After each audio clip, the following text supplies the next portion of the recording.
nos preparando para o segundo tempo dos trabalhos, período de instrução, onde buscamos entender os trabalhos do Centro Espírita e principalmente a forma de nos conduzirmos no nosso dia a dia. Lembrando que da forma que caminhamos, estamos forjando o nosso espírito. Disso depende o nosso futuro.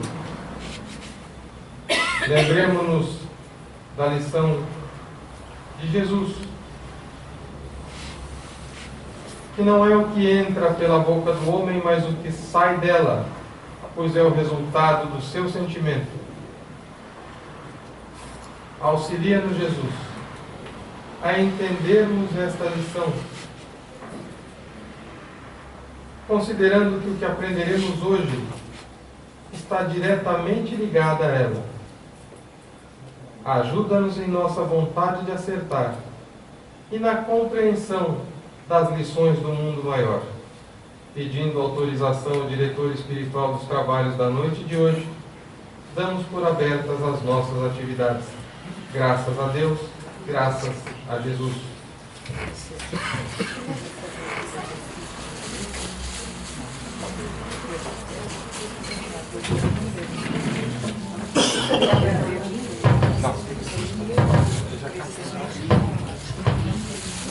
Boa noite, amigos queridos. Mais uma vez, estamos aqui para dar continuidade ao nosso compromisso com a espiritualidade maior e o estudo do livro, né, no mundo maior. Vou pedir aqui ajuda. Onde que eu vou?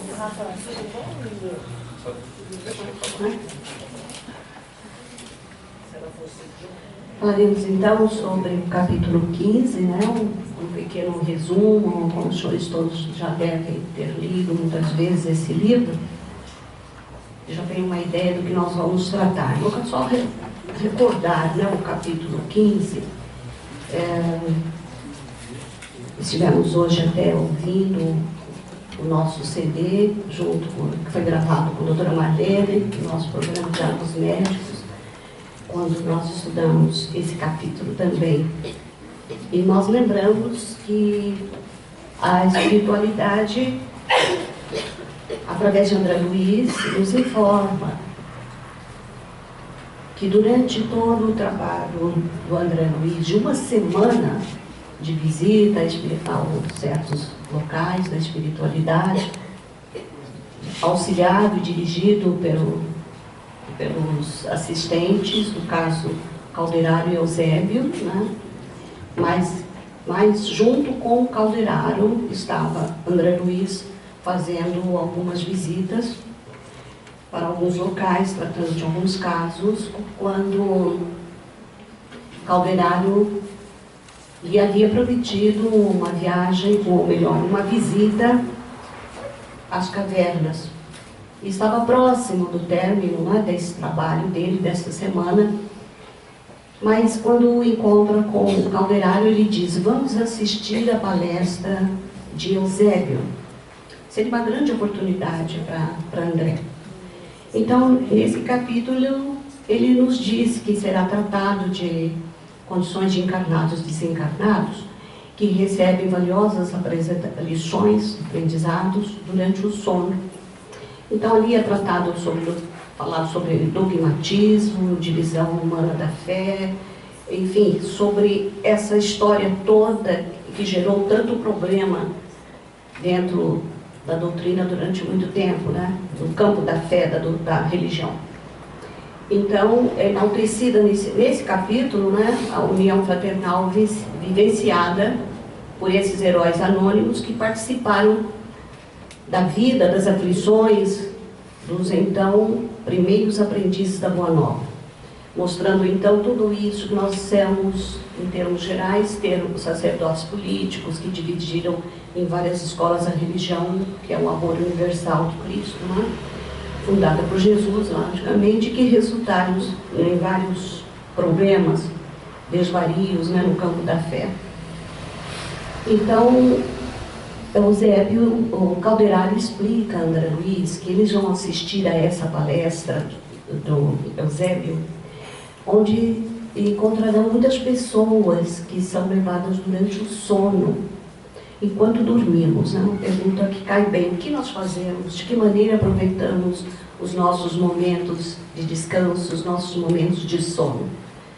Então, a Assembleia era mista, né? Formada por vários ramos, mas no caso aqui, católicos romanos e protestantes das igrejas reformadas. Nós vamos falar um pouco das igrejas reformadas na próxima semana, porque é um lado mais vasto, e damos um início hoje e depois falaremos mais sobre esse problema que está muito bem explicado no livro de Leon Denis, Cristianismo e Espiritismo. Então, o Calderaro começa a explicar, antes que ele chegue próximo de Eusébio, Calderaro já explica que essas pessoas que estarão fazendo parte desse encontro, eles são menos dogmáticos, eles são muito mais têm muito mais virtudes e são muito mais sensíveis durante o sono, o desdobramento do sono. Eles se tornam mais sensíveis por causa daquela influência direta, né, com o plano espiritual. E são pessoas que são dignas, realmente, porque já têm virtudes conquistadas. E por isso, eles gozam deste, vamos dizer, deste conceito positivo, né, no plano espiritual para esse aprendizado. E também, não só encarnados durante o sono, mas também desencarnados, né, que são alertados sobre isso que nós dissemos, o dogmatismo e a divisão humana da fé. Então, a Assembleia dos Encarnados, formada por esses protestantes e religiosos das igrejas formadas, eles são alertados, né, quanto o dogma, acho que aqui eu repeti, desculpa, e erros de sacerdotes políticos, né, isso que nós vamos falar na outra semana. Então, vai ser enaltecida o que? A união fraternal, né, dessas pessoas que estarão ali, que conviveram com essas aflições dos primeiros cristãos. Então, o Calderaro nós já sabemos, é aquele assistente especialista em atendimento na crosta. E ele tem muita experiência na área da psiquiatria iluminada. Inclusive, eu indico aos senhores um livro, um pequeno livreto chamado Psiquiatria Iluminada. É escrita por um psiquiatra, inclusive estudamos o livro lá no nosso grupo de atendimento voluntário do Hospital das Clínicas, com o nosso doutor Rigonati, que é o nosso diretor, e ele indicou esse livro. E é muito interessante porque fala muito desse outro lado, vamos dizer assim, não é o espiritismo kardecista puro como nós praticamos. Existe um tratamento baseado em trabalhos que foram feitos para certas pessoas que chegam completamente desorientadas, e esse psiquiatra vai dar atendimento a essas pessoas. E ele tem uma formação muito boa, é um espiritualista muito fiel, e ele dá uma boa noção para nós, assim, desse outro lado da doutrina que também deve ser respeitado, né? Então, com o André Luiz, então, esses trabalhos com o instrutor Eusébio, para ele era uma novidade. E quem era Eusébio? O senhor já deve, talvez lembre, né, que ele é realmente um servidor do Cristo, com muitos méritos já conquistados, já está no plano espiritual há muito tempo, né, e trabalha em auxílio aos companheiros necessitados relativamente espiritualizados, porque ainda estão ligados ao círculo carnal, e também aqueles que estão libertos do corpo físico e de mentes ainda desequilibradas em zona intermediária. Então, o Eusébio atende de uma forma abrangente espíritos que estão mais ou menos já engajados no equilíbrio da doutrina e aqueles que ainda por terem virtudes, eles merecem realmente essa atenção do plano espiritual para receber esses conselhos do nosso Eusébio. Eusébio, então, renuncia a muitas coisas desde que está no plano espiritual, né? Ele é muito simples, muito humilde, e então ele sempre deixou para lá outras coisas que ele poderia crescer mais ainda no plano espiritual, fazendo outros trabalhos, mas ele preferia atender os humildes em zonas intermediárias do plano espiritual. E ele então dirigia essa grande instituição, onde essas almas situadas entre as esferas superiores e inferiores, com muitos problemas, muitas indagações, muitas perguntas, muitas orientações nesse estado. E apesar desse acúmulo e dessa dedicação, acúmulo de serviço, ele semanalmente, realmente, ele descia até a crosta. E nessa região, ele atendia aos encarnados enquanto dormiam, e para que lhe ouviam realmente as orientações.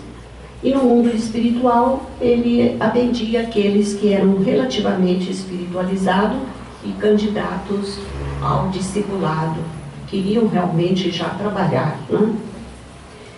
E, então, Calderaro ainda não havia sido, o André Luiz não havia chegado ainda perto de Eusébio, e é Calderaro que fala, né? Que André, é importante compreender que a proteção divina desconhece privilégios. Então, vocês imaginem, um conjunto de pessoas, eram muitas, centenas de pessoas, nas mais diversas condições, mas que já mereciam aquele atendimento de Eusébio, né? Ele então deixou bem claro dizendo: a proteção divina desconhece privilégios e que a graça celestial surge do esforço terrestre, assim como o fruto sempre surge em meio à folhagem. É assim que nós devemos esperar os privilégios, né? Quando nós realmente estamos dedicados, empenhados nesse esforço aqui ainda, enquanto encarnados. A religião, a confissão religiosa, fundamentalmente, não interessa, seja lá qual for a nossa crença, a escolha religiosa realmente, isso não é o mais importante, senão a fé viva, a revelação da fé viva e a atitude positiva da alma na jornada rumo à elevação, à edificação. Então, Calderaro diz: André, onde houver colaboração digna do homem, ali se acha o amparo divino de Deus. É evidente também, ele acrescenta, que as escolas da crença, das várias crenças, variam muito, né? E são situadas, cada um em um círculo, cada uma delas em um círculo diferente. E quanto mais imperfeitamente desenvolvido é o curso do entendimento religioso for, quanto mais imperfeitamente for desenvolvido o curso do entendimento religioso, maior é a combatividade inferior. Infelizes de opinião, estimulando combates deploráveis, como se Deus não passasse de um ditador em dificuldades para manter-se no poder. Quer dizer, aqueles que frequentam e que se dedicam a essas crenças, dependendo da maneira como se desenvolvem e dependendo dos ensinos que recebem, eles têm posturas diversas, né? E muitos, devido às opiniões desencontradas, desacertos, isso gera realmente uma situação mais crítica, e cada um quer fazer a sua moda, essa sua crença. É a minha religião, é assim que tem que ser. Então, dentro de um relativo egoísmo, né? Então, o espiritismo evangélico é núcleo prodigioso de compreensão sublime, com bênçãos de conhecimento e amor, portanto, considerado uma escola cristã mais elevada e mais rica. Ah, então ele está puxando a sardinha para a doutrina dele, Calderaro, ele é espírita, então ele está falando de uma forma também, a minha religião, a minha melhor. Não, mas ele está dizendo uma coisa clara para todos nós que já sabemos entender o porquê disso, né? Onde está a riqueza da nossa doutrina? Por que nós nos dirigimos assim às pessoas quando falamos da doutrina espírita? A maneira como nos expressamos não é querer ser vaidoso pela nossa doutrina ou puxar, vamos dizer assim, mais para o lado do espiritismo e desprezar as outras religiões. Não é isso. Mas o espiritismo cristão já é reconhecido, acatado e respeitado em todos os tempos da humanidade, não com esse nome. Era o Evangelho do Cristo, não é? E dentro do Evangelho, dos ensinamentos trazidos pelo Cristo, foram aparecendo as diversas condições e oportunidades de se conhecer profundamente as belezas da nova revelação, que era a doutrina espírita. Então, ele diz, André, o espiritismo evangélico é núcleo prodigioso de compreensão sublime, bênção de conhecimento e amor, portanto considerado uma escola cristã, mais elevada e mais rica, pela pureza dos seus ensinamentos, do seu conteúdo, não é? Então, o que cabe ao Espiritismo? Cumpre-lhe realmente estender os seus conhecimentos, estendê-los a todos os companheiros, mesmo ainda aqueles companheiros que se mostrem rebeldes, indiferentes, mas justifica-se pela ignorância que não conseguiram ainda, da qual não conseguiram ainda se afastar. Se nós observarmos as condutas de Jesus, nós podemos verificar que a conduta dele, pode ser medida pelo estado de evolução daqueles que o seguiam de perto. Jesus tinha uma postura toda especial para cada criatura, para cada grupo, para cada ser que dele se aproximasse. Então ele diz, a compaixão de Jesus era tamanha que esta poderia ser medida pelo estado da evolução daqueles que o seguiam de perto. Vamos dar um exemplo. Se imaginarmos Jesus frente a pessoas de mentes fechadas, mente encarcerada, ligadas mais ao intelectualismo vaidoso, daquelas personalidades importantes com quem ele teve a oportunidade de transitar enquanto na Terra, né? E daquela época ainda, como é que Jesus agia? Ele era um carneirinho, sim, com toda a sua doçura, parecendo um carneiro lindo e doce? Ele sabia responder. Então, ele se inflamava de energia nas suas respostas. Ele tinha personalidade para olhar de frente para a pessoa e dar a resposta correta e cabível àquela mente ainda encarcerada naquela vaidade. Agora vamos ver o contrário. Frente a pessoas humildes, simples. E Calderaro lembra aquele último dia de Jesus em Jerusalém, quando ele foi exaltado, ou melhor, ele foi desrespeitado por aquele povo exaltado e ignorante, embora estivessem ligados a uma crença. Então, Jesus, como tratava essas criaturas? Humilde e silencioso, ele orava e pedia ao Pai o perdão para aqueles que o feriam, porque realmente eles não sabiam o que estavam fazendo. Então, acrescenta Calderaro, não esqueçamos que, acima de tudo, estamos numa obra educativa.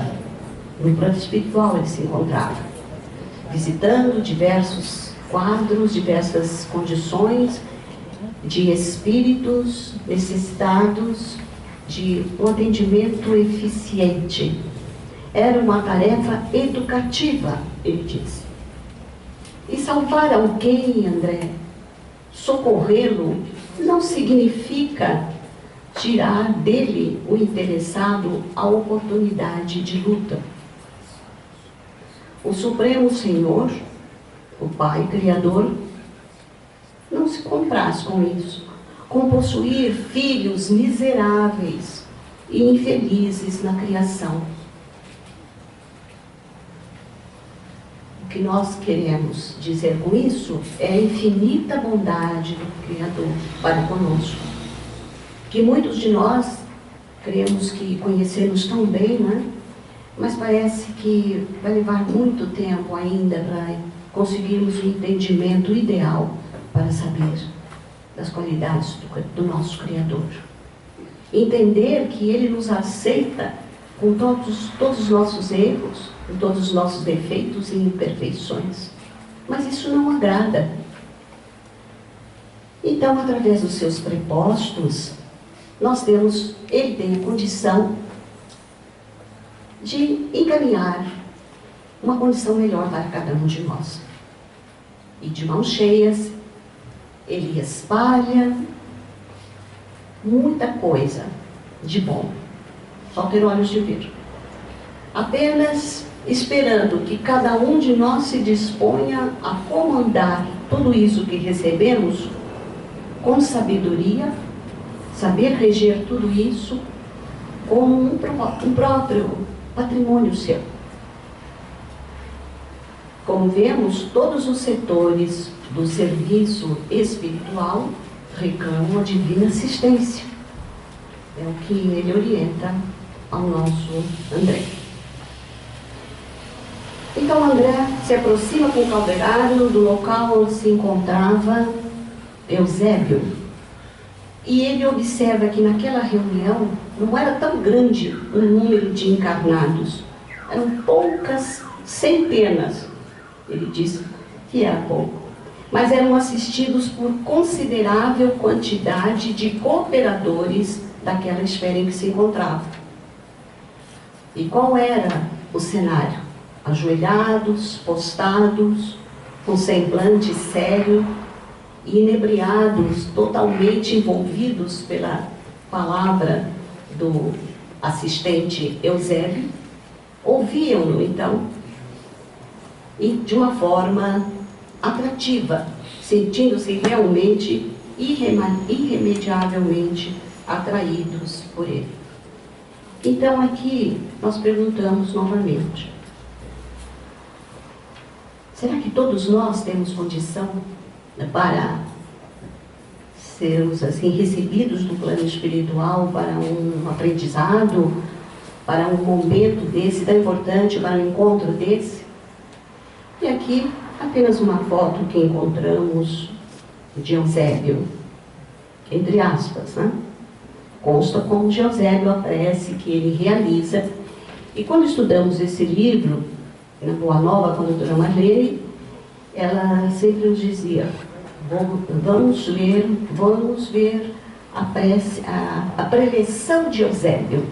A preleção de Eusébio é o capítulo 2 no Mundo Maior. Seria importante voltarmos a ler, não é? Então, André, mediante aquele cenário, vendo aquelas pessoas postadas, ajoelhadas e com os seus semblantes tão envolvidos naquela atração por Eusébio, porque era um ser de luz, aquela luz safirina, como eles dizem, né? Impressionava realmente. Enquanto nossa organização fisiológica repousa, dizia Eusébio àqueles que o escutavam, exercitando-a para a morte, olhem bem, enquanto vossa organização se exercita para a morte, repousando à distância, vossas almas quase libertas partilham conosco, dividem conosco a fraternidade e a esperança, adestrando sentimentos para a verdadeira vida. Quer queiramos, quer não, a nossa verdadeira vida não é essa, não é, que estamos vivendo é uma parte, pequenas paradas que somos obrigados a fazer, procurando obter sempre os melhores resultados, para quando voltarmos à pátria espiritual, podemos oferecer algo de mais positivo, de conquistas, sejam as mais simples, mas que façamos o possível realmente para que essa nossa existência não passe em brancas nuvens. Então era isso, e é isso que a espiritualidade oferece àqueles que são convidados a participar dessas reuniões no plano espiritual. Porém, diz Eusébio, quando vocês retornam ao corpo carnal, logicamente, ele sabe das deficiências, das nossas limitações, em virtude da deficiência do vosso cérebro, incapaz de suportar 2 vidas simultâneas, não podereis guardar plena lembrança, plena recordação desta hora. Por isso que muitas vezes nós acordamos com alguma impressão de que algo estranho aconteceu, né? Alguma coisa, uma lembrança, de onde me veio essa ideia?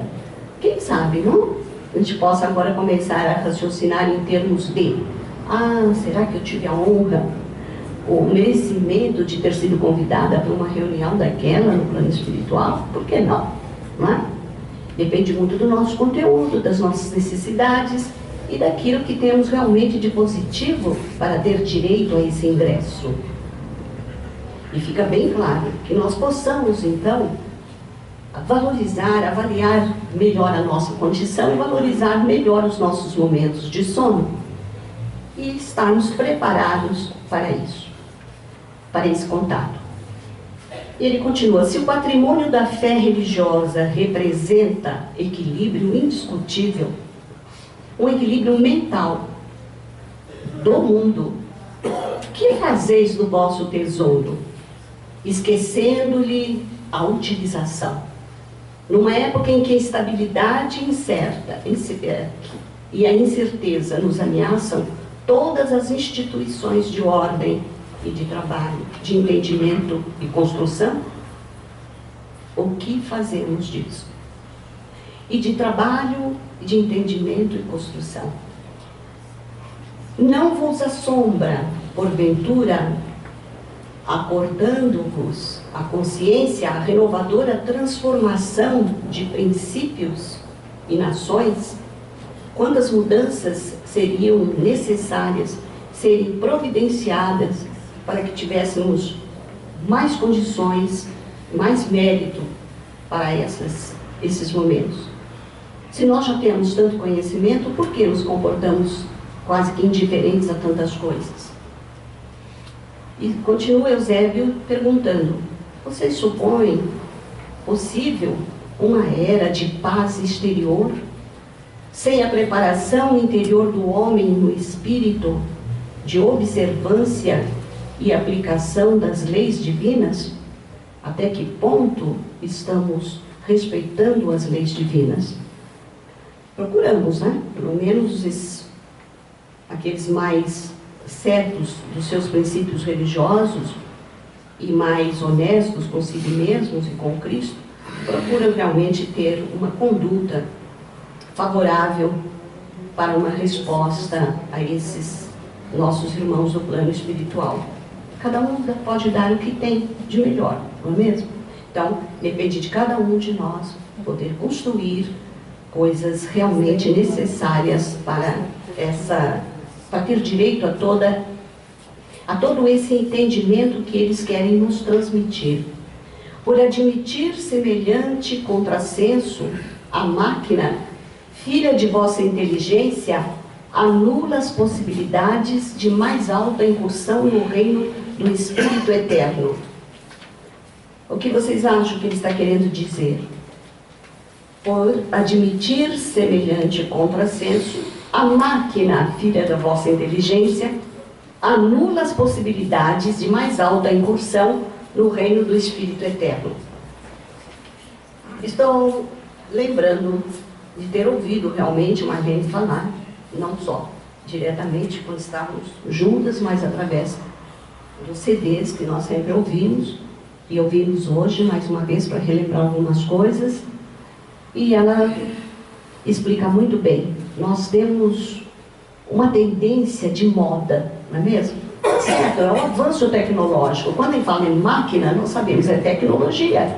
Então nós estamos sendo levados pela máquina. Mas não podemos sermos escravizados a isso, não é mesmo? E nós vemos que já em tenra idade, né, as crianças já estão sendo levadas de uma forma muito atrativa para toda essa tecnologia. Isso vai despertando em nós a necessidade de um melhor preparo de nós mesmos para podermos conduzir aqueles que estão sob a nossa vigilância e os nossos cuidados. Sabemos interpretar realmente a beleza, o avanço, o progresso da tecnologia, mas não nos transformarmos num escravo dela. Então nós perguntamos, quem de nós poderá ter acesso a essas regiões? Foi uma pergunta que eu fiz para a Marlene quando estávamos falando, discutindo esse assunto na Boa Nova. O que fazer, Marlene, para merecer, orar, pedir? Como seríamos selecionados? Como conseguiríamos memorizar o que vimos e ouvimos? E ela respondeu assim, só o Chico Xavier. E é mesmo, né? Acho que só ele teria condições para poder captar tudo aquilo e trazer na sua mente, acordar e lembrar. Então ela disse, só se fosse o Chico. Porque somos conhecidos pela nossa aura. Assim somos reconhecidos, pois é nela realmente que se encontra o teor da nossa alma. Quer queiramos, quer não, nós temos esse corpo espiritual, esse corpo espiritual, esse envoltório, que é uma verdadeira maravilha. É o nosso RG no plano espiritual e jamais será confundido. Então, não basta vivenciar a lenda crescente, mas vivenciar não basta, e sim exemplificar.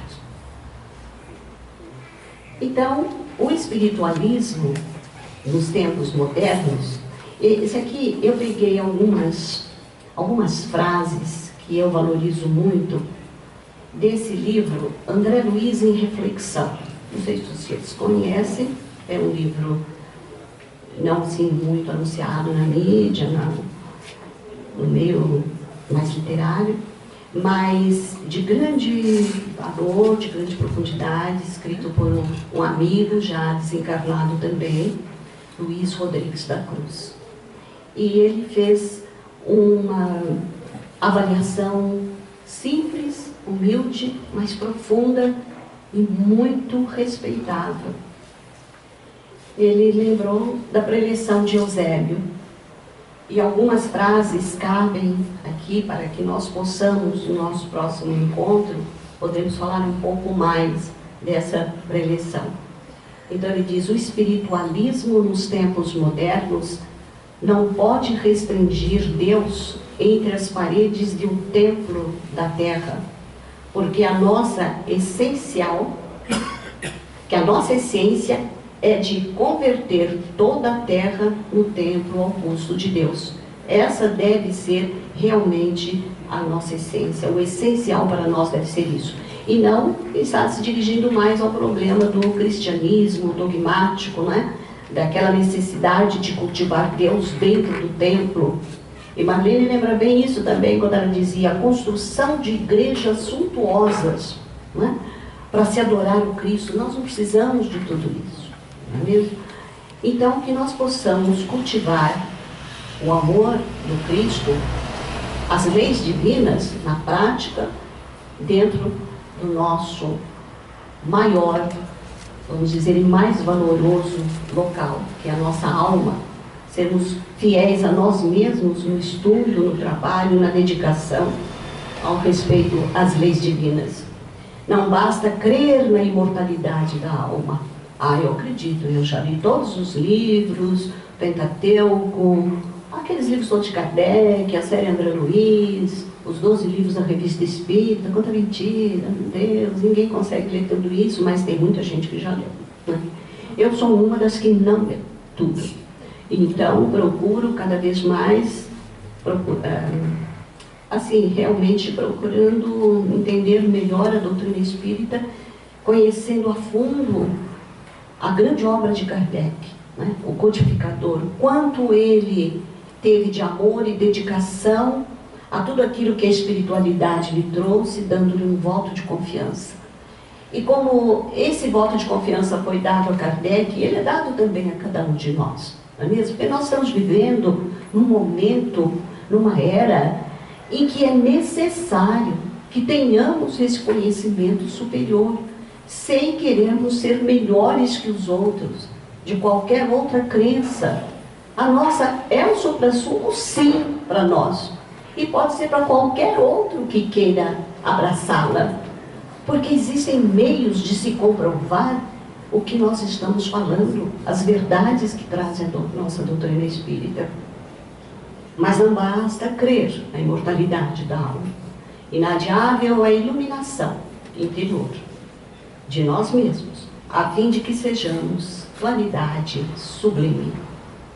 Impossível é progredir no século sem atender às obrigações da hora, dentro das nossas reais necessidades de trabalho, de dedicação, à família, ao que for, a todos os compromissos que assumimos. Mas é impossível não progredir. Temos que progredir, mas temos que atender a todas as obrigações que nos são apresentadas. Não reclamemos, pois, ingresso em mundo felizes antes de melhorar o nosso próprio mundo, o nosso mundo interior. Então, eu deixo para alguns minutos para perguntas e explicando aos senhores que na próxima semana nós teremos então a continuação dessa exposição e onde nós vamos tratar então o que era ser cristão outrora, qual a conduta dos sectários do Evangelho. Vamos falar sobre o dogmatismo, como fugir ao farisaísmo moderno, o que nos pedia o Cristo, o que faziam antigamente os seus seguidores e o que fazemos nós hoje. Outra coisa que Marlene falava muito, que nós somos os apóstolos, representando os apóstolos do Cristo. E o que nós estamos fazendo nesse sentido? De que maneira estamos trabalhando? Como evitar a subversão dos valores espirituais? Qual o trabalho específico da religião no mundo? O que se pede do vosso espírito de crença? Tudo isso nós vamos trazer uma resposta a vocês. Então, eu gostaria só de fazer essa pergunta, lembrar, se alguém quiser responder, o que vocês acham dessa... Alguém já teve alguma experiência nesse sentido, desse desdobramento durante os sonhos? Poderiam enriquecer esse capítulo?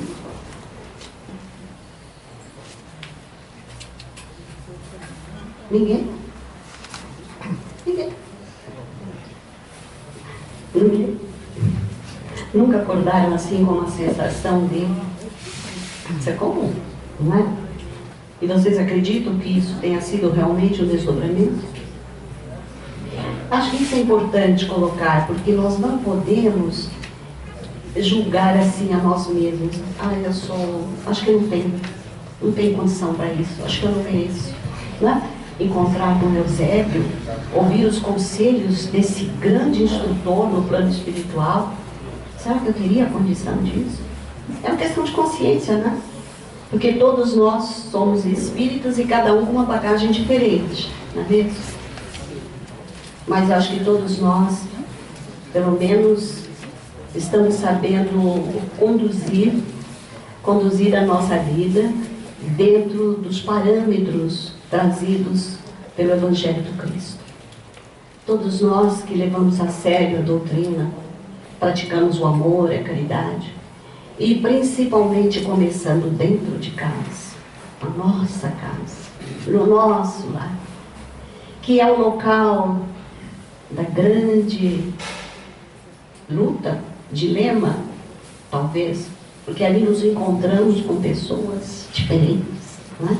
Com as quais temos uma similitude, uma certa atração, às vezes não é uma coisa estranha, não chega a ser um desprezo, mas existe alguma coisa de simpatia para alguns e mais antipatia, ou mais chega para lá, para outros, parentes, né? Amigos mais próximos. Importante esse cuidado, que nós possamos pensar nisso. E sempre que tivermos frente a esses compromissos, a essas condições, por que me sinto tão atraída por certos parentes e sinto um certo mal-estar quando eu estou com outros, né? Talvez sejam estes os mais necessitados do nosso carinho. Estes precisam mais de nós por alguma razão que desconhecemos. E a doutrina vem em nosso auxílio, mostrando todas essas possibilidades de acertos, de crescimento, a cada dia, a cada minuto. Que nós possamos cultivar os nossos sentimentos, termos mais olhos de ver, ouvidos de ouvir, coração para sentir e, inclusive, sacrificar a nós mesmos em certos momentos, né? Aprendermos realmente a ser humildes, como Cristo foi, diante daquelas pessoas ignorantes, que o maltratavam, o xingavam. Pai, perdoai-nos. E é assim que nós devemos proceder, né? Que Jesus nos abençoe, que nós possamos estar reunidos aqui na próxima semana para darmos continuidade a esse trabalho.